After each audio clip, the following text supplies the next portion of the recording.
Welcome everybody to the War and Peace Baseball Podcast. It is episode 93 for Monday, October 30th. I'm Alex Uwe, and I'm here today with Ray Estrada. How's it going, man? Better than last night. Yeah, I mean, you've had a good night's sleep, a little chance to recover from last night's game. So, just the San Diego guys here today, so we'll one-on-one it here. We'll just complain about the Dodgers and all that kind of stuff.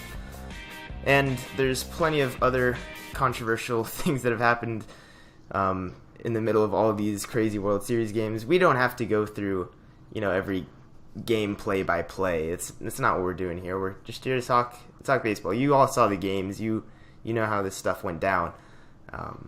Astros are feeling pretty good about themselves going back to LA, but this is shaping up to be a pretty good encore to last year's insane World Series. You're hanging in there so far. You sound pretty good. Are you feeling good about these next two games? Yeah, I mean, at this point, really anything can happen. So you're really confident and not confident at the same time, because we did beat Verlander last time we faced him, but then gave that game away. But you never know. Darvish could be better if we get to Game 7. Rich Hill might be better Game 6. So it's kind of everywhere right now. But I mean, I don't know who chaos favors. I don't think chaos favors anybody, really. Right. Well, of course, I am Team Chaos right now because the Yankees are no longer in contention. They've got eliminated. So I am just hoping for the craziest possible series, and I think I'm winning right now if that's my goal, because there's been a lot of really great baseball and a lot of really ugly baseball at the same time. So, one of the things that has been the talk of the entire season that has come into play yet again is the idea of the juiced ball this year. Not necessarily, a new theory, but there's new, information coming from the players on the field, and this was published a couple days ago, that they noticed there's a distinguishable difference between the World Series balls that are used and the balls they're used to using the entire rest of the season. I'm going with the slick ball controversy is what I'm calling this one. I think that's what most people are calling it. But yeah, they're saying that the leather is really slick. It's smooth. It's not the same as it was before. It's slippery, almost, you could say. And pitchers have, a lot of grievances with this because they can't throw their sliders. They can't, have a good feel for all their pitches. It's a pretty big deal, especially because MLB is kind of denying that there's any changes. They're saying, well, they're just the same balls. I don't know. Our manufacturers doing everything the same. So, this leads to a lot of speculation, and that's the best thing we can do right now. Do you think this is, a big deal, not a big deal? Do you think the players are making too big of a reaction over this? What do you think, Ray? I think the players have a legit complaint. I think the frustration is more with MLB denying it. It's like, if you change the balls, tell us. I don't think they care too much if the balls are changed. Maybe in this case they are, but I mean, I haven't seen the picture yet, but apparently there's a picture of a regular season ball and a World Series ball they look very different from each other. And you can tell the sliders haven't been sharp this World Series. Verlander's slider wasn't good in Game 2. He gave up a homer to Jock Peterson on that. Darvish couldn't throw a slider well. And, I mean, that alone doesn't prove it, but the fact that both pitching coaches are complaining, or not necessarily complaining, but pointing out that these are different balls, there's a lot to that, no matter what. I guess the numbers don't indicate anything, but still, there's no reason for both teams to make up this lie. Mm-hmm. Yeah, and it has a lot to do with the performances also. I mean, you can't attribute all of that to the lackluster performances of guys like Keuchel and Verlander and Ken Giles or Darvish.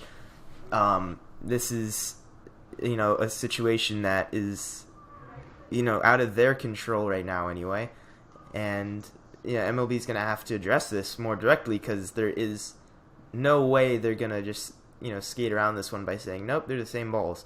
That's off the table right now. So they're just trying to get their stuff together.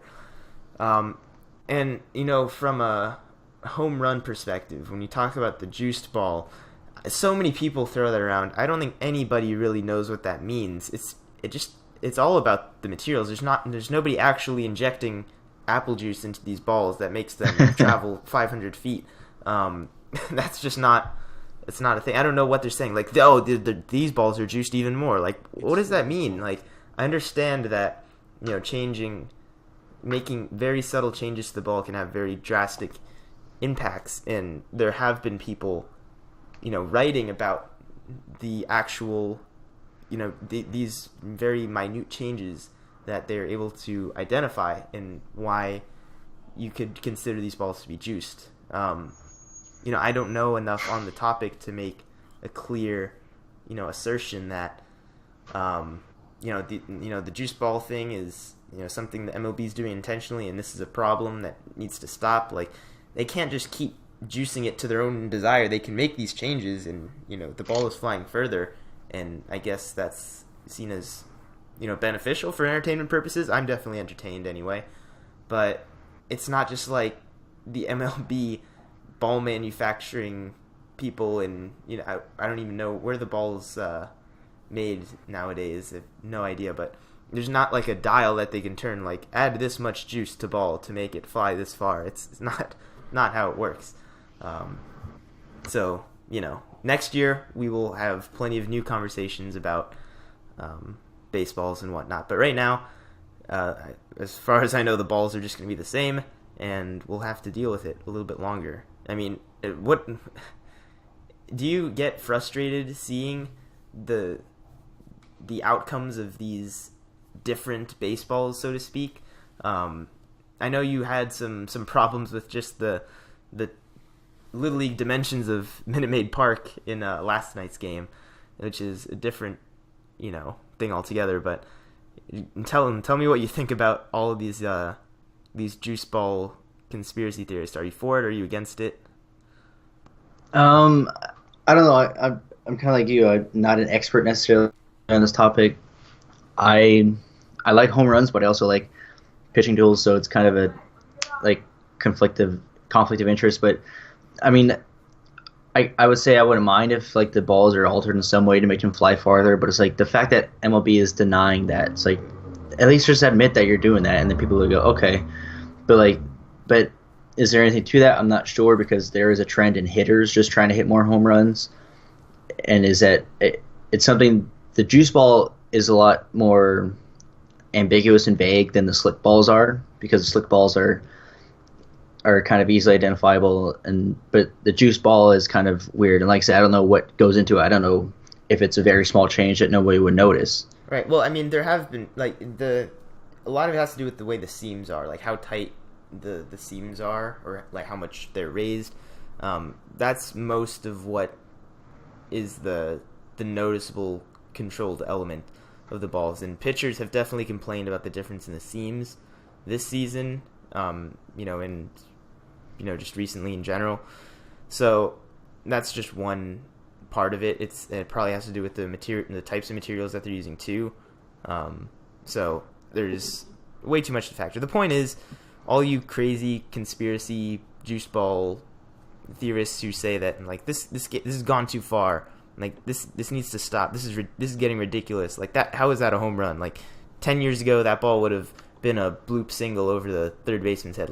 That is not true either. These guys are freaking strong, and if they put the barrel on it, the ball will just fly. It's just how it goes. It's not.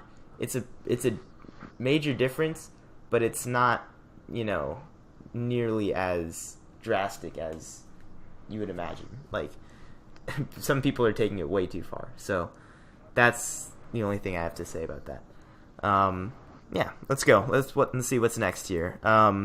More controversy. This one is a couple days ripe at this point and has already been handed a punishment. But Yuli Gurriel, after hitting a home run off of Yu Darvish in Game 3 of this series, made a a gesture that pretty much is 100% a, you know, a racist act. He, like, Yeah. basically, this was in the dugout. Cameras trained on him.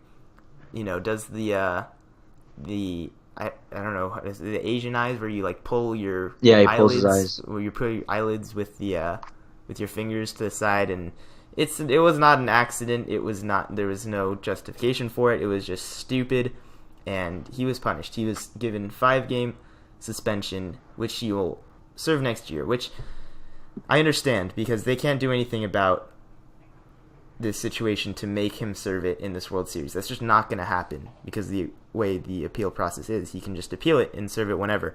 So they just said, look, we're not going to be able to suspend you in the World Series. They wouldn't have suspended him for the rest of the series, I'm sure, anyway, even if they could.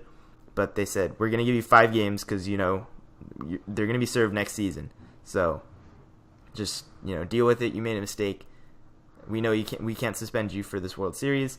So the punishment will come.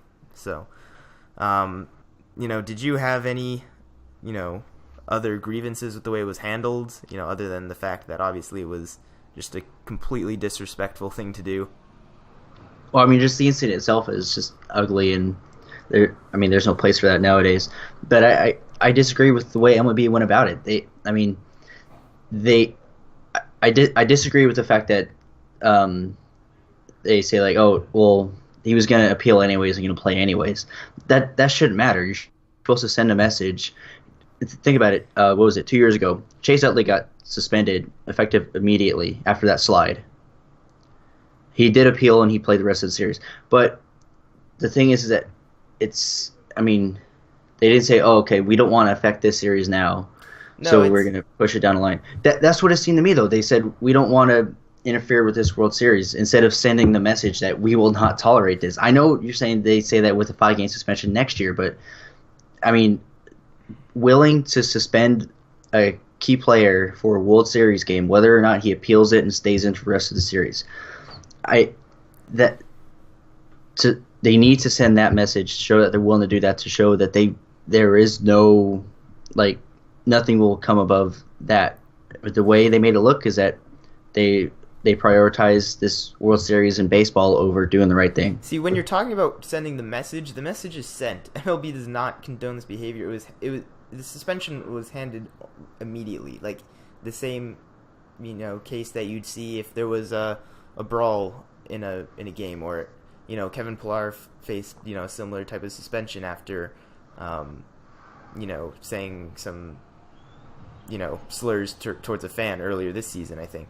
So this is precedented that, you know, MLB says, look, this is not okay. We're going to hand out the suspension.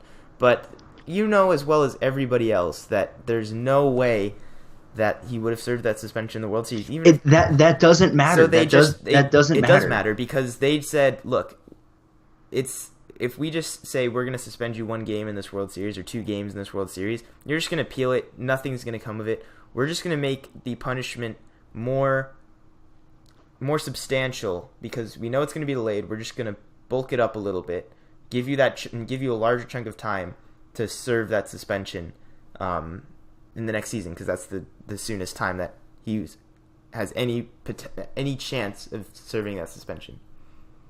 That doesn't matter. It doesn't matter if he appeals and stays in the rest of the series. It does matter. What MLB has to show the message is not sent. The message that MLB says is that we don't want to affect this World Series. We don't want to even try to affect this World Series.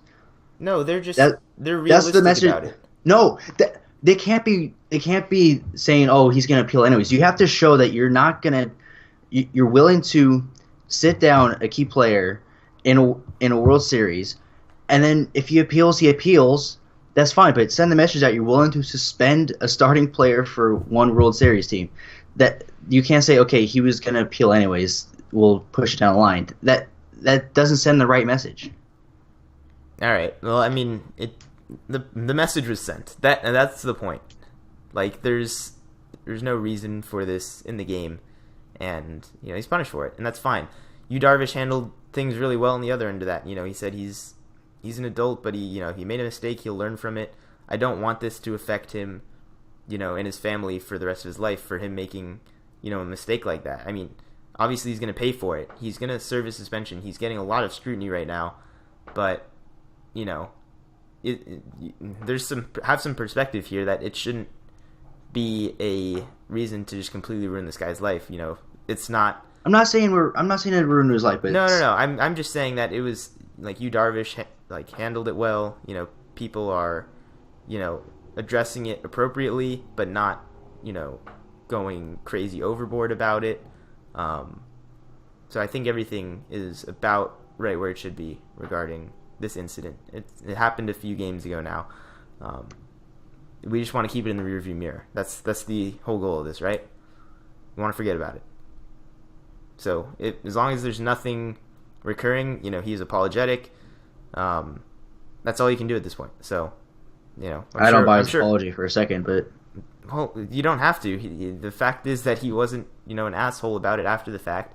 As long as it doesn't happen again, it's the only thing you can hope for at this point.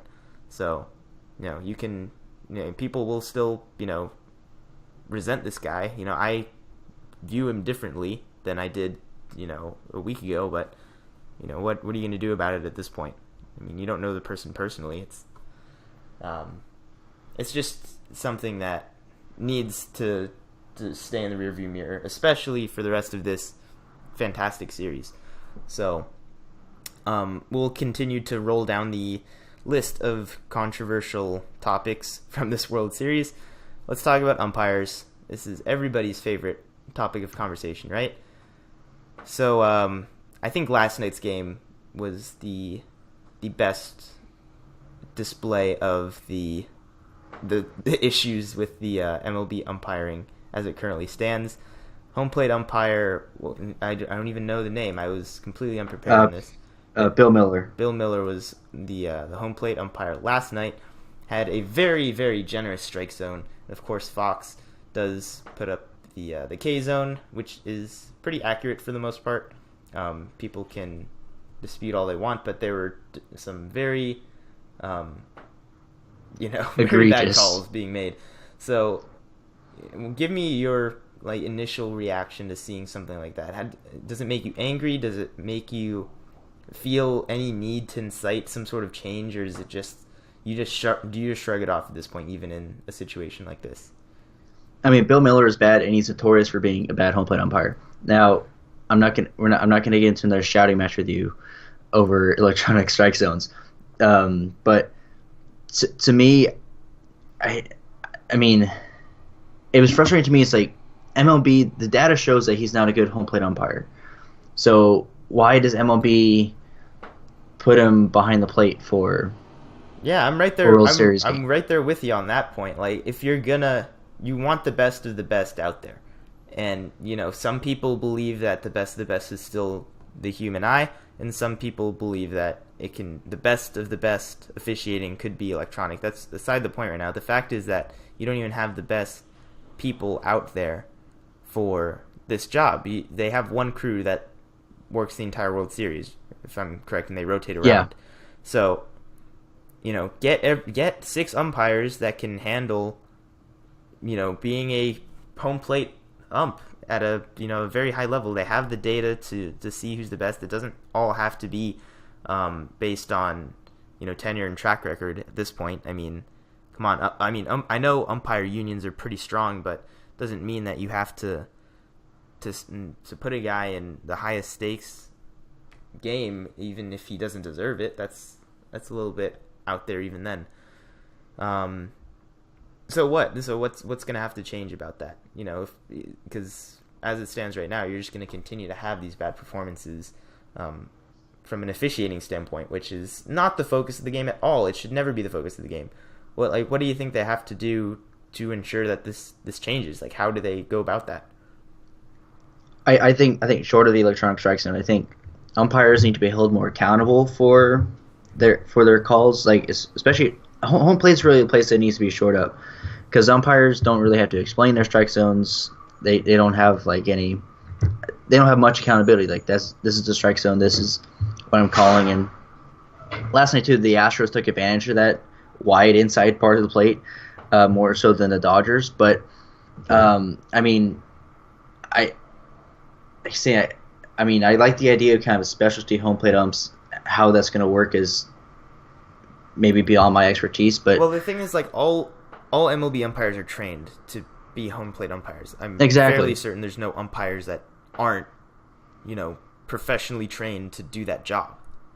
So it's not an Yeah, issue with the training. I don't think that's the case. I think at least too in these World Series playoff games, I think even though there might be a rotation, like make sure you have the best of the best back there. I don't care if one guy doesn't serve home plate because he's been bad all year. I I mean they really need to make sure that especially in the playoffs that they have the best umpires who will not affect the game in too many ways. Yeah, and I find it hilarious because the managers are clearly frustrated this entire game, and they just know I cannot get ejected because this is so high stakes. I need to be making all the calls on this field right now. This game is so incredibly close. Like I can't afford to get ejected right now. They're just choking down their frustration, which is something that's kind of rare today. Managers are upset; they will let you know about it. So, yeah, I mean, kind of jumping on top of that as well, talking about managers and having to really overmanage. Like, they need to do it at this point because the pitching has been so atrocious this entire series. You can attribute that to some really clutch hitting as well, but, at some point it's got to be none of the pitchers on either of these teams are really locked down at this point. And yesterday was the worst of it. It might be yesterday might go down as one of the best games in World Series history, but man, that pitching performance, what was anything like eye-poppingly different with at least the Dodgers relievers anyway? Or I mean, you watched the entire game. What was especially what was the problem yesterday compared to even the other games, the series, the season? These are really good relief pitchers getting torched out there. Well, it looked like to me that, especially the second time through the order against Kershaw, kind of, I don't know, he kind of freaked himself out a little bit, but he started throwing a lot of balls. The Astros weren't chasing nearly as much as they were. They were making Kershaw and the other Dodgers pitchers just come in the zone, and the Dodgers pitchers couldn't hit the edges. They weren't taking advantage of that far inside strike zone. They weren't getting that low and outside strike call that a lot of the Astros pitchers were. I disagree with that. I think the Dodgers were getting lots of the same calls, especially they were getting the same calls, but they weren't throwing enough pitches to get a lot of the calls that the Astros were getting. I'm saying when they plenty of calls that were definitely Yes, I'm not saying they the umpire performance. I'm not saying the calls were different when the same pitches were there. I'm saying the Dodgers didn't throw enough of those pitches. The Astros took better advantage of it by throwing more pitches in those spots. So the Dodgers, I mean, Brandon Morrow just laid 2 pitches on a tee to give up his 4 runs. And, yeah, I mean, I think the Dodgers bullpen is a little bit tired. Maeda was a little bit off. You just kind of laid one in there to Altuve. But, I mean, that Correa home run was a pop fly. It went 340 feet.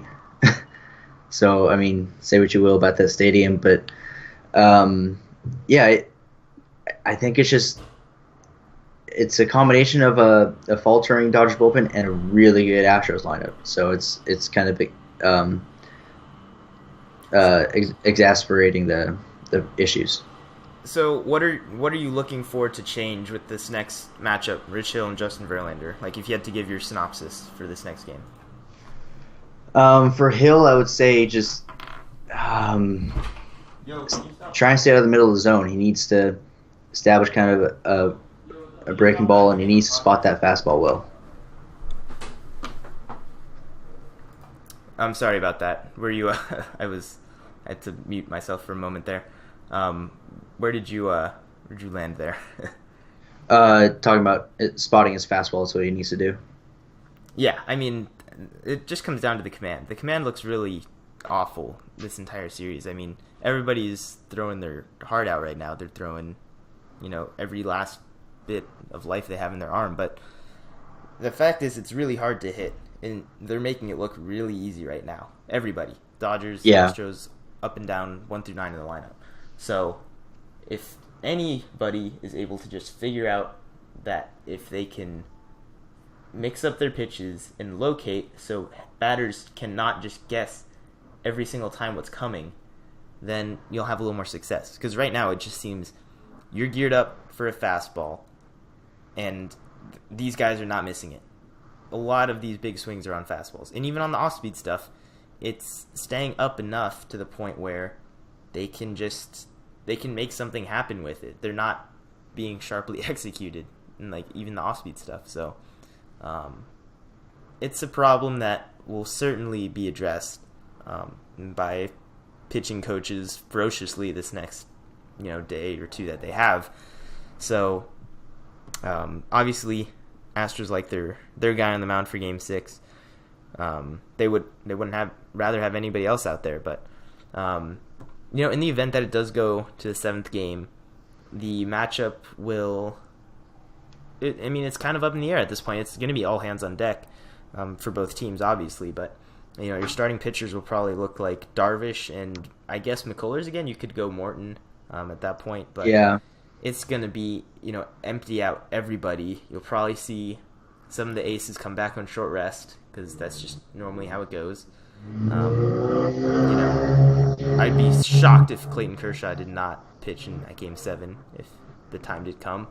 So, we'll see. There's a lot of baseball left to play. It seems like everybody's just exhausted at this point through this 5 games that we've had. I can't even begin. If you were to ask me to summarize what's happened this series, I'd have such a tough time doing it, just because it would take me like 20 minutes to give a brief summary of what happened in the series. It's ridiculous. So yeah, I guess that's about all I have on all the World Series controversies and the few remaining matchups that we have. Do you have anything else to say? Any positive messages to send out to your Dodgers? Chaos is favor the Astros so far, but chaos favors nobody. So perhaps it'll swing our way now. So I do favor chaos. I expect nothing but the most chaotic, exciting, heart-wrenching World Series that we've seen in recent history. The entertainment value through the roof right now. It was probably the best 5 hours that I've spent watching a non-Yankees game in a while. So that's some good baseball right there. Let's move on really briefly before we wrap up our podcast. We'll keep it pretty brief today, but I would like to talk a little bit about some of the managerial changes around the league. So a lot of these have happened at different points in the last couple of weeks, but the Red Sox were one of the first ones to make this change. John Farrell was, let go as manager right after they lost that series, basically, and Alex Cora is going to be the new manager for the Red Sox next year. I honestly don't know enough to break down, what this manager's going to be good for in particular, how he's going to help this team succeed. Most of the cases of this are just need a change of scenery, need a change in leadership. So it's just a shakeup. I think that's the best way to put it. But John Farrell's good. Hopefully he gets a job somewhere.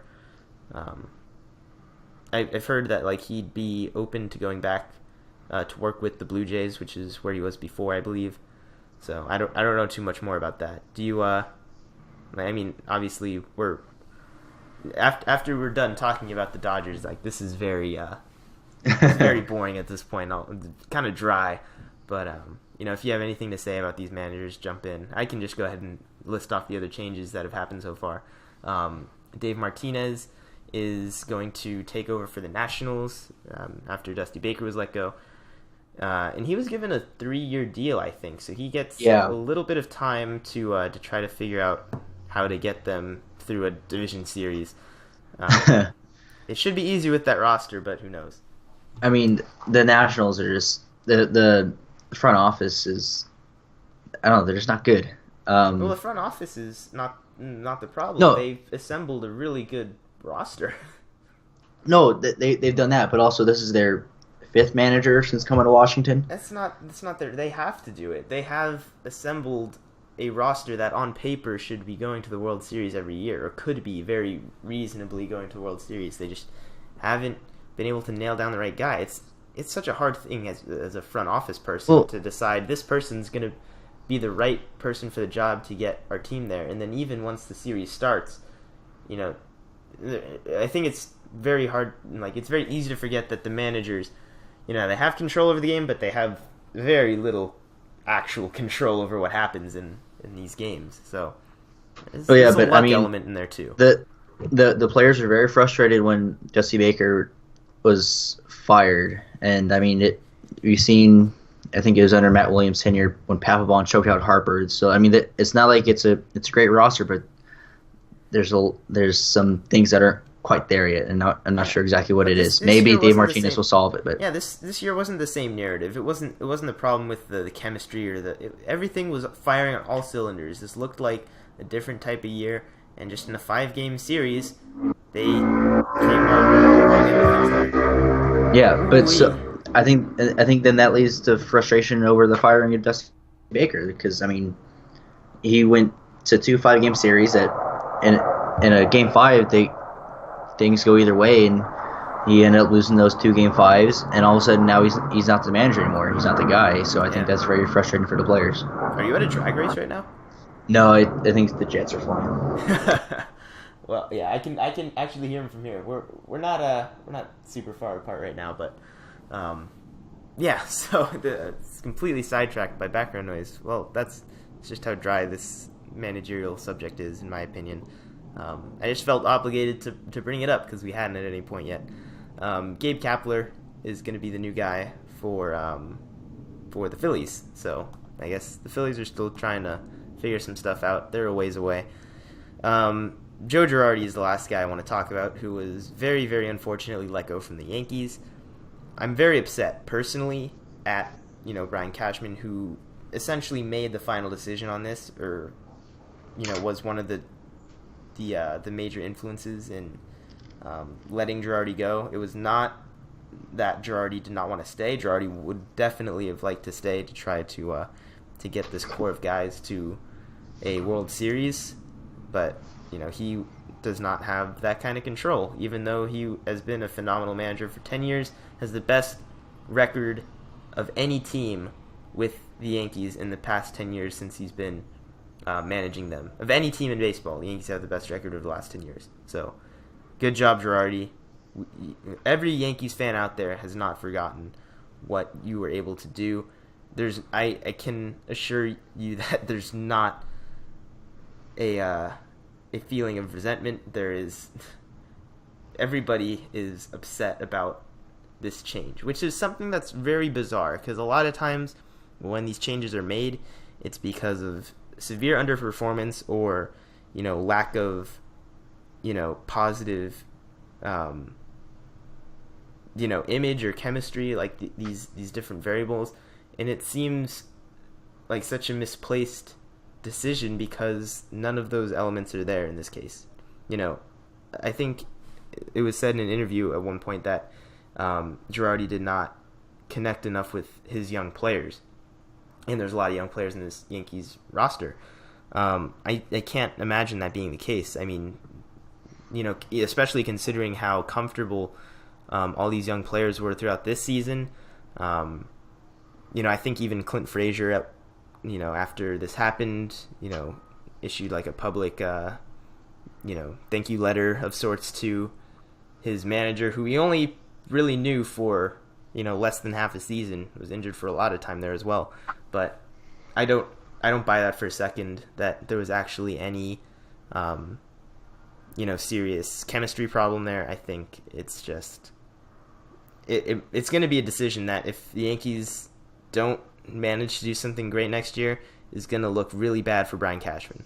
And, Cashman's great. He's made a lot of great moves, but he's also made a lot of stupid moves that I haven't forgotten about either. So I'm filing this one under stupid for the time being. Actually, even after the fact, I think this one's just going to go down as a stupid firing. It wasn't Yeah. actually a firing. His contract was up. They wanted to discuss an extension, and they let him go. So I shouldn't say he was fired. That's incorrect. But yeah. Did you have any thoughts on Girardi? I kind of let myself go a little bit there. No, yeah, but I mean, this was a very odd move to me as an outside observer because, I mean, you talked about this was supposed to be a rebuilding year for the Yankees, and then they were within one win of the World Series. So that made the decision kind of weird because like at the beginning of the season, okay, we're going to rebuild, and Girardi will maybe kind of reset. But then he leads them to Game 7 of the LCS, and then it's like, okay, where do we go from here? And I don't believe he didn't have chemistry with his young players because obviously they wouldn't have won as much as they did. And even if that's the case, they still won as much as they did. Yeah. So I think the bigger part of this is, I think Rudy said it in our group chat, is that who else are you going to go out and get? Who's the guy out there who's like, okay, he's the premier manager right now. Like he's the top guy on the market. Right. Everybody wants Girardi now. Like this is something that you don't really see when a team just lets one of the best managers in the game walk, and there's no internal reason even. It just happened. I don't know why. I can't pretend to speculate on why it is because I just can't conjure up any kind of reason. Yeah, like you said, it's either like there's a lack of chemistry or some weird stuff's going on. Like like managers sometimes do like cost the team's games, but he didn't do any of that. And you could say the same. Like Dusty Baker is a great manager, but the Nationals as a franchise, understandably, need to continue to make moves like this as long as they keep losing in the first round of the playoffs with the kind of roster they have. That's just normal administrative work.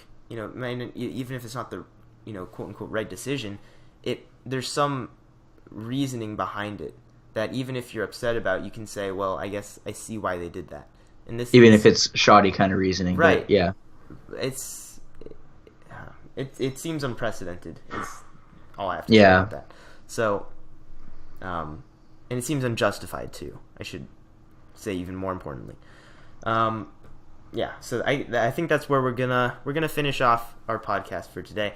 The tones of this entire show today were very negative. I felt, and I am having an awesome time watching this World Series right now. There's like nothing better, and there's nothing I'd rather be doing. This is the best baseball of the year, and I just I find it weird that we spend the entire time talking about these controversies and kind of negative topics. I guess it's boring if we just sit here and talk about how awesome everything is just for the entire, like, oh my god, that was amazing, remember when that happened? Like, come on, nobody wants to hear that. People want to hear some real conversations. So so I think that's probably the place for us to end off here. Thank you everybody for joining us on this one, and of course we definitely want to hear what you guys have to say about this. Your opinion. We talked about a lot of controversial issues today, so I'd love to hear your thoughts on these, on what we talked about. If you have other things that you want us to talk about, you can let us know by tweeting us at WPB_podcast. You can also let us know on our Facebook page. Link will be down below. Email warandpeacebaseball@gmail.com. You can also do that. And check out our website. Our link is down below. It's got all our podcasts and some new articles going into the off season. So yeah, that's just another good place to get all our content if you're looking for that.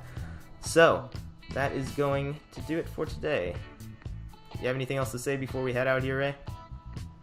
No, I'm hoping next time we talk, I'll be celebrating the Dodgers World Series win. All right, enjoy some baseball. 2 more games of the regular season before we have to go into the long, cold off season. All right, thanks again. As always, Ray. Peace.